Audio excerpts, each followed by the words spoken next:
মসজিদের জমি যদি মসজিদের নামে দলিল না থাকে তাহলে সেই মসজিদে জুমার নামাজ পড়া যাবে কিনা। জমিওয়ালা কেউ যদি রাগের ছলে বলে এখানে কি জন্য আসিস, তাহলে ওই মসজিদে ওইটা কতটুকু প্রযোজ্য। প্রথম কথা হলো যে, আপনি বসেন, বারবার উঠাউঠি করেন না। প্রথম কথা হলো যে মসজিদে নামাজ বিশুদ্ধ হওয়ার জন্য ওই জমির মালিক তিনি সন্তুষ্ট চিত্তে মসজিদে দান করলেন, এটাই যথেষ্ট। কেউ মসজিদের জায়গা দান করেছেন, মুখে দান করেছেন যে এটা আমি মসজিদের জন্য দিলাম, এটার ভিত্তিতে সেখানে নামাজ পড়লে নামাজ হয়ে যাবে।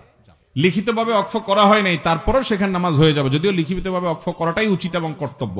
সেটা না করলেও নামাজ সেখানে পড়লে আদায় হয়ে যাবে। এখন কথা হলো, অনেক ছোট লোক মসজিদের জমিদাতা আছে, নিজেকে মোতাওয়াল্লি দাবি করে, চুলের থেকে চুন থেকে নুন খসলে সে অনেক মুসল্লিকে খোঁটা দেয় যে আমার মসজিদে কেন আসিস, এটা আমার মসজিদ, আমি করেছি।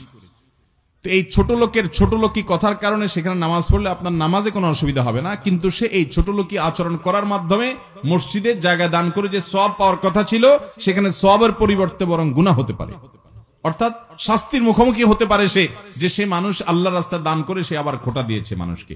কোন জায়গা যখন মসজিদকে দান করে দিবেন তখন ওইটার মালিক কে? আমাদের